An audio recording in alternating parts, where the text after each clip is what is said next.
Welcome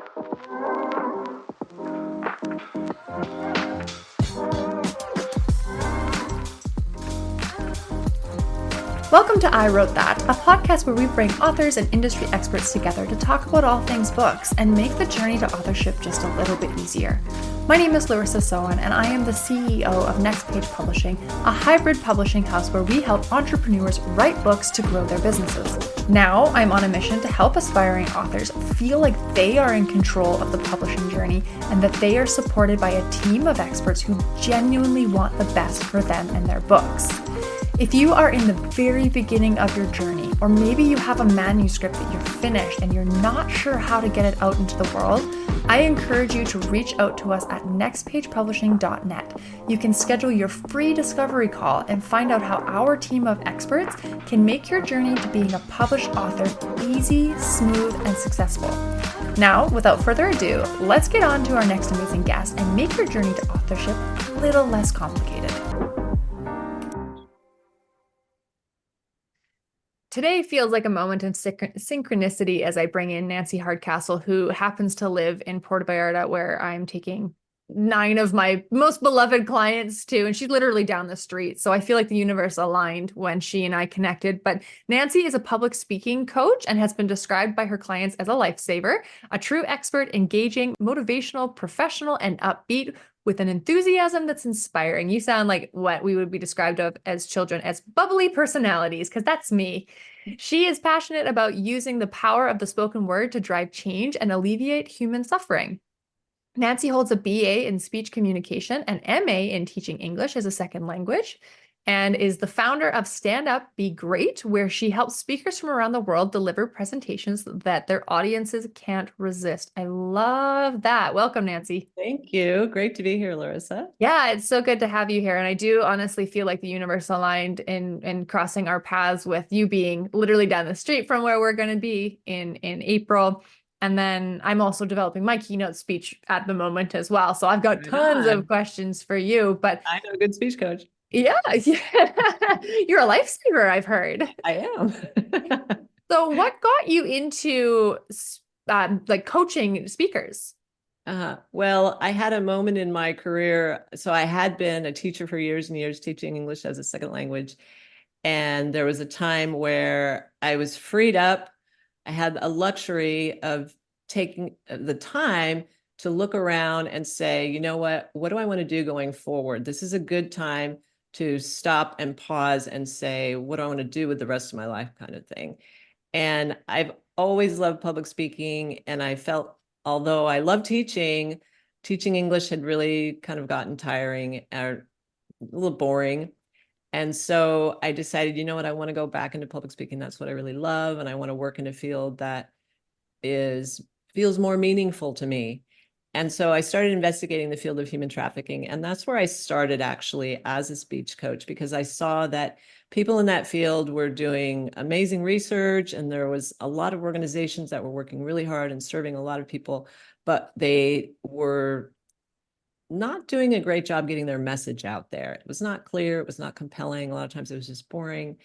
And so I could see that they really needed support so that they could do a better job in communicating about their organization, about their research. So that's where I started. And then I gradually expanded my client base to include change makers. So really leaders, speakers, authors like your clients who are trying to do good in the world. And I really want to get behind people who are trying to make the world a more just and joyful place. Mm-hmm.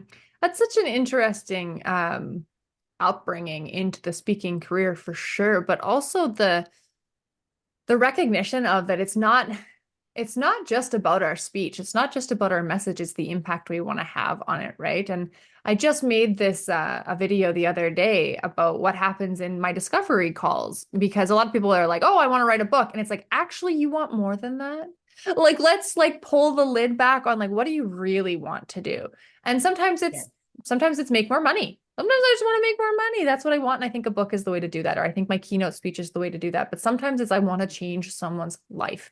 I have a personal goal in 2024. I want to get on a stage and make people cry. That is my goal. Wow. And so I'm developing a speech that is heavy and it's hard, but it's also uplifting. So Awesome. and I'm very curious about this one specific question that I have on the top of my head. So I'm going to ask it right now so I don't forget it. Sure. I am currently in the process of writing out my speech for the first time. Obviously, I'm a writer. That's what I do. That's how I process my information. But you Mhm. specifically advise people not to do that. Why is Right. that? Right. Because a few reasons. One is, especially as a writer, and I also write, we fall in love with the phrasing, the cadence, the rhythm, the specific vocabulary, and we keep honing it to where it's beautiful when we read it, right? The problem is it's almost never beautiful when you read it out loud in the context of a presentation because taking in information with your eyes, the process of reading is a completely different process than taking in information with your ears. And so this is why, in grade school, the teachers will write things on the board, right? So the kids can see it, but then they're also listening. So a combination of visuals, not necessarily text, and then the auditory is helpful. But just having to listen to words that have been written is hard. Another reason is because we tend to write densely. Sentences can be, I don't know, 3 lines long, 30 words long. And there's nothing wrong with that. If it's a well-written sentence, that's completely fine. And if it's a well-written sentence, you don't even notice that it's a long sentence. However, if you read a sentence that long out loud, the listener generally has a hard time following that sentence. And they're kind of wishing, man, what'd she say at the beginning of the sentence that I'm supposed to now remember at the end of the sentence?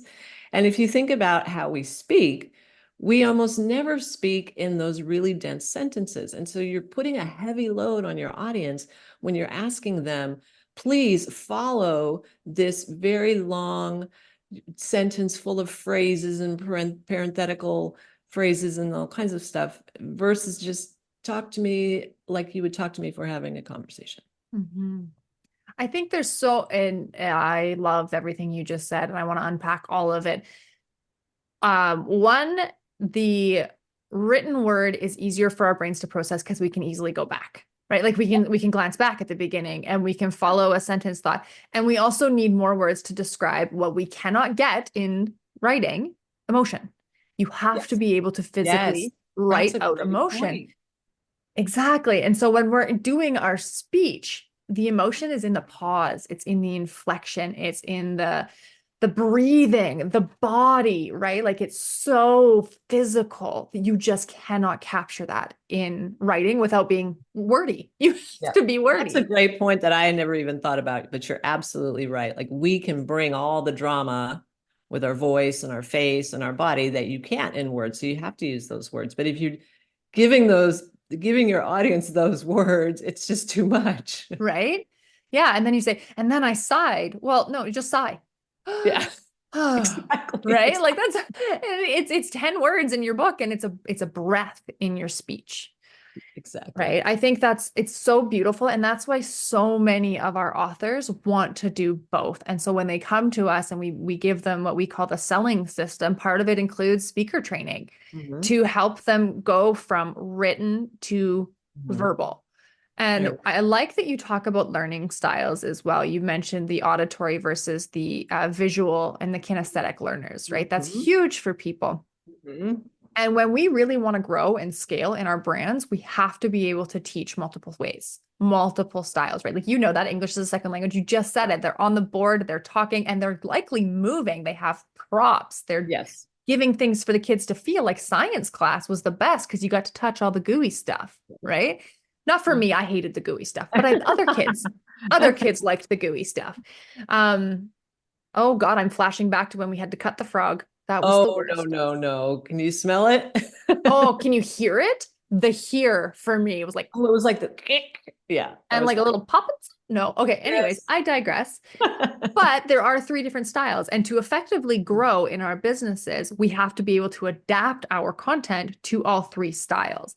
So I'll just use myself as an example here. When I do podcasts like this, or I'll talk about lives specifically, I will take that live transcript and I will convert it into a blog. and then I will convert it into mini social media posts. And then so it's multiple ways. So the audience of mine who likes to read and is likes screens, likes to scroll through things, they have the blog. For those that like to listen and watch, they have the videos. For those that like to listen on the go, we have these podcasts, right? And it's just circulation of the same content in different formats. And that's really what you're specializing in, is helping people take their content, their stories that live in their head or on paper, and translate it into words. That's right. Yeah, it's beautiful. So let's transition a little bit here to why we do what we do, why we want to tell our story verbally, because we can capture more of that emotion and essence. And like I said, you can watch people cry. And that's my goal. You can watch them cry, and then you can watch the relief that comes out of them, right? You don't get that with just writing a book alone. You almost want to pair it to see the impact of your message. Yes, because it's really in that sense very different, because once you've written the book, you send it out, you have no idea unless you talk to a reader face to face what that reader's experience is interacting with your material. Versus when you're speaking, you can see the impact or lack of impact that you're having with your audience. Yeah. And it's kind of thrilling. I mean, I know people often are very afraid of it, but if you can find the joy in it, I think it's wonderful. There's nothing Yeah. like it. The only experience I have with watching a reader is when I give my husband a new book that I've just written. I stare at him while he reads it, and it makes him wickedly uncomfortable. I bet, yeah. But that's the only that you're absolutely right. We do not know in a lot of cases who's reading our book, what their emotional reaction is, unless we've built the systems to support them as like a community vibe, to funnel them into our system so we can have those conversations. Right. And then they can be talking about what it felt like and what they Yeah. thought. Yeah, absolutely. One thing I love that I want to start bringing into my authors is the author book club, where they get to come in and the group will read their book and then come and talk to the author about it. And so the author can see those reactions, but that's one of our goal lists for this year, is to have something like that. You mentioned a mistake that authors make is you can see when the audience is dying. You can see when they're fading, when they're yawning, when they're looking at their phones. What are some of the common mistakes that you see speakers making? Right. Well, after reading a script, which is really common. And I should mention too that I understand that people do that because it feels secure.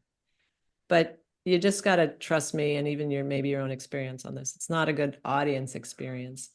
So one of the biggest mistakes I would say is not taking advantage of what I call your magic moment. And that is anywhere from the first 5 to 20, 30 seconds of your presentation. And even actually when you're walking up to the front of the stage. So what generally happens in that magic moment is you introduce yourself, often again, even though somebody already introduced you, or you say, my name is, this is who I work for, this is what I did, this is, and maybe in your case, this is the name of my book, this is why I wrote it. And that might be information that your audience wants to know, but I strongly suggest don't put it at the front. You want to think of it just like a social media post, and that is you need a hook, because you're competing with a phone. What am I going to make for dinner? I've got to go to the grocery store, right? All the mental things, the fight that you had with your mom last night. And as a speaker, you have sort of got to grab those people out of whatever they're thinking about and whatever they might be wanting to scroll on their phone, and say, no, what I'm going to tell you right here is more interesting and more important, and you don't want to miss it. And so the easiest way to do that, especially if you don't have a lot of experience, is just to start with a story. And you don't even need to preview the story. You just jump right in. I'm going to tell you what happened to me last week. You're not going to believe it. Yeah. You're not going to believe it. Yeah. It's that hook, right? It's almost like it's kind of feeding the gossip demon in our heads of like, bring them in, tell them something that they think is going to be exciting and interesting, and either they can't imagine going through it, or they have been through it themselves and they can empathize. Those are like the two biggest storytelling techniques. Give them the gossip or make it relatable. Yes.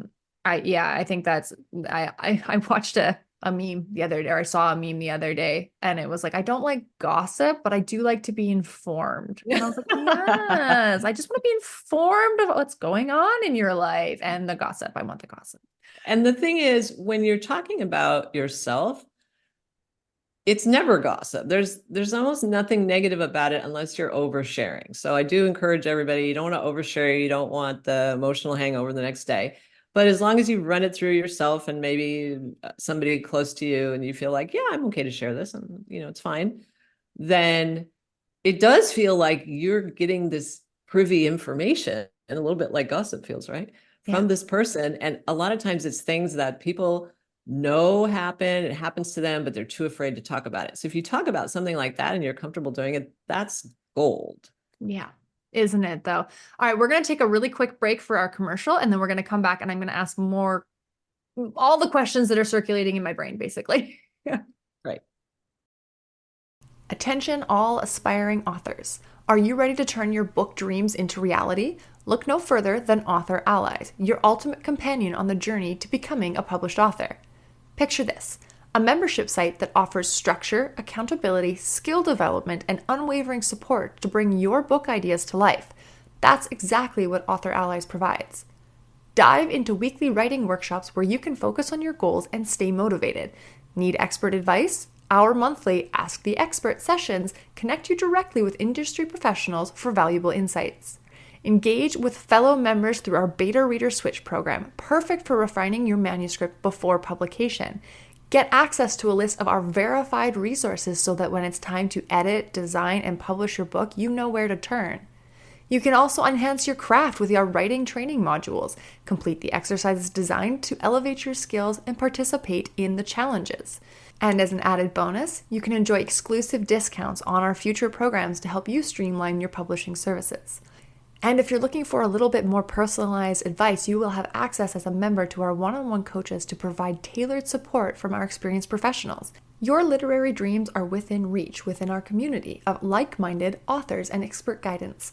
Visit nextpagepublishing.net to join the membership and create a community around you and your book that guarantees your success. Okay, we're back from the dance party we just had, awkwardly making eye contact, and now we feel loosey-goosey. So, back to the topic of speaking specifically for authors. So, the authors we work with the way our programs work is we focus the first 6 months of our program on writing the book, like crafting the written message, and then we translate them and transport them into the speaking coach of it side of it so that they can develop that. What advice do you have for the writing phase, actually, like as they're writing the book and they're thinking they know this is going to become a keynote speech? What advice do you have for them in that? So I think I would start small. And I think this is might be easier to do in the writing phase. And that is to create something like an elevator speech for your book. So that if somebody says, "What's your book about?" you could answer in one sentence.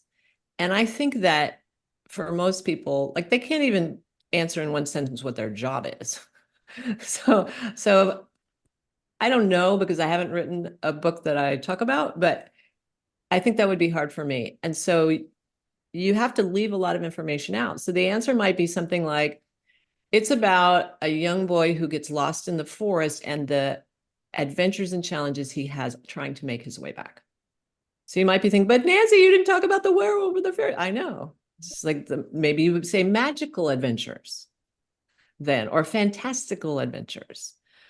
Or it could be something like, it's about a woman who, just about a woman who started seeing the past lives of people as she walked around in her daily life, and how she dealt with knowing that information and how she grew from the experience. Is that your book idea? That's No, that's a good one. Ooh, I like that. Look at you go. So you can see how, yeah, maybe she was in an abusive relationship and that was a huge part of the book, but you can't mention everything. You've got to drop it down to the bare bones. And then once you can do that, you can start building on it so that if you have, for example, a 20-minute talk, you might want to decide. And the way I think is in terms of main points. So immediately, okay, you might want to talk about who this woman is, who the character is, top 2 challenges, or even just maybe the top 1 challenge that she faced, because you only got 20 minutes, and then how she resolved that. And one thing that's kind of cool about doing that is if you only talk about 1 challenge, you can say, and that was only one of the challenges that she faced. So if you want to know about what else happened to her involving, you throw in some weird like woolly mammoths, you're going to have to get the book. Yeah. And then, of course, if you've got the full length keynote, well, now the big picture, the core of it. But again, you're just going to go after those main things. You might pick character, you might pick plot.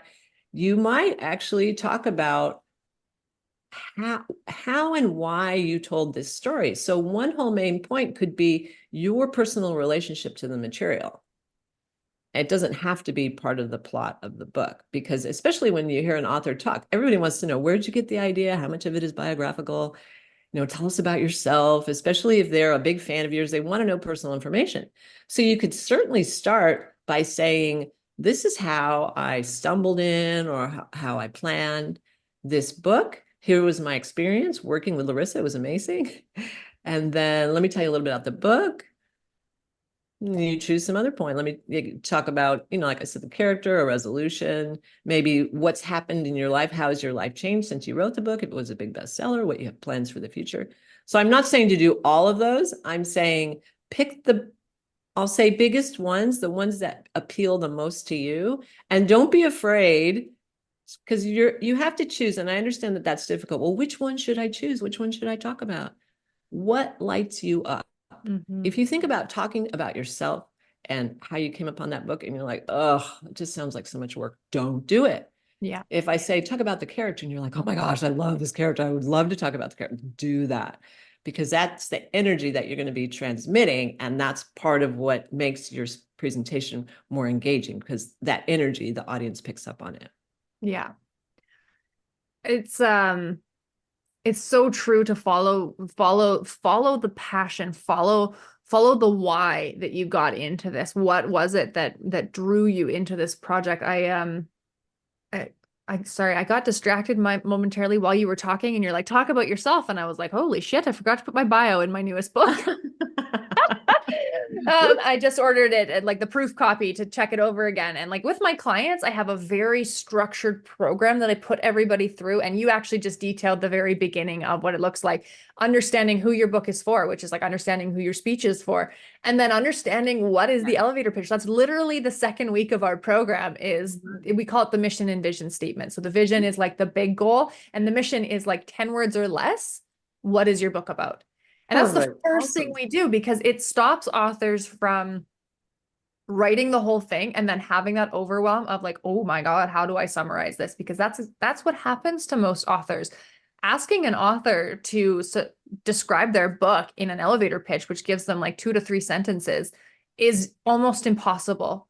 Like I think of my sci-fis are about 150,000 words, and you want me to summarize it in 10? Are you kidding me? Like that is so hard. So by knocking it out first, just like you described, we actually remove a significant barrier, and we add a layer of safety net to our speech or to our book, because we can always come back to that. Mm-hmm. Every time you're coming up against like a topic, like let's say, for example, you're going down a rabbit hole in your speech and you're like, why the heck am I talking about this? Come back to that mission statement and understand, does this topic line up with what I said I wanted to do? And if it doesn't, it doesn't belong in this speech. Can I speak to that particular? Yeah. So that's one of the things that I really encourage. Well, I require it. It's more than just encourage. With my clients, I say, you have to know who your audience is, but also what do you want them to do? That's your call to action. And that's what we always come back to. It's so great once you establish what I want them to do. It may be just, I want them to buy my book, or I want them to go to this place and see what it's like, or I want them to go read this article, whatever it is. Then when you're trying to decide, should I talk about this or not? You go, well, is it going to encourage them to do the call to action, or is it does it feel extra? Mm-hmm. And usually there's not time for anything extra. So I say, okay, let's not do that because it's not going to get them anywhere close to taking that action. What else could you say that would get them closer? What do we have here? If we did a brainstorm, what seems like something that's going to help them take that action?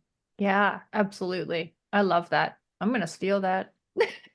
Go for it. I think that's so great. We talk about in the marketing plans and things like that, like call to action. What do you want them to do? Like very explicitly tell them what you want them to do, because we cannot rely on mind reading. We cannot rely on intuition or anything like that in this case where we are specifically asking for something. So we have to be clear. What do you want? I really like that. Thank you for that. That's a great tip. Okay, I'm going to wrap up with the classic 2 questions at the end. The first one, do you have any offers that you want our listeners to know about once they go to your website? When we're going to put the links to the website down below, but anything you want to offer? Right. So there's a couple things. I always have a freebie on there. Most likely, if you go there, it will be I have a call to action guide. So just what I was talking to you about and explaining how to create a powerful one, because it is not a wish list. You don't want to it's not the idea of more is better, because sometimes people will put 5 things down. No. So it explains to you how to make a powerful one and what you want to make sure to consider and to include in your call to action. Absolutely. And then if you mention this podcast and you reach out to me for one of the services, if it's a regularly priced service, I will give you 15% off just by mentioning. That's amazing. Thank you for that. So we're going to put the website, her LinkedIn and her Instagram in the show notes. It's standupbegreat.com. You can head over there, and this has been an absolutely fabulous conversation. Okay, my last question. What advice do you have for aspiring authors? If you plan to promote your book in a presentation, I'm going to give you something that's really easy, and it may be smaller than what you imagine, but that is work on your filler words. Because when you're saying, like all the time, it reduces your credibility. So if you've written a book and you want to sound like an expert and you want to sound like you know what you're talking about, and even if it's nonfiction, it's so much easier to listen to people when they don't have a lot of filler words. So I'm going to send you to 2 places. Well, I'll just send you to one. It's called orai.com, O-R-A-I, sorry, not .com, ORAI.ai. And you can get on there, and it helps you eliminate those filler words so that you sound like the expert that you are. And I can't stress enough what a difference that makes. I've heard people who have many letters after their names, doctor, etc., and when they speak, it's full of filler words. And I just think, oh no, you just lowered your credibility so much. So my point is, it's a really simple way to increase your credibility with your listeners. It works whether you're on the stage or on a podcast, virtual or live. Either way, it's a good habit to get into. You can practice it all the time. And I promise you, I don't care how many times you're saying, if you work on it, you will improve. Mm-hmm. Absolutely. I want to throw in the filler words that I always take out of our written word as well is just. I always take out the word just and should. When you're trying to be an expert, you do not want to be trying to convince people of something. You need to be telling them that they have to. It's not a should, and it's not just. Just is like that belittling word. It just minimizes everything. Or saying things like, in my opinion, or I believe, those just minimize your stance. So that was a great tip. Love that. Thank you so much. It's been an absolute pleasure, Nancy. Thank you so much for listening to this episode of I Wrote That. Be sure to like, follow, and subscribe to our show so you don't miss any of our upcoming guests. And if this has led you to some inspiration to want to get started on your own authorship journey, whether you just have an idea or you have a manuscript that you're ready to publish, reach out to us at nextpagepublishing.net, and we will match you up with our team of experts to make the journey simple, easy, and smooth.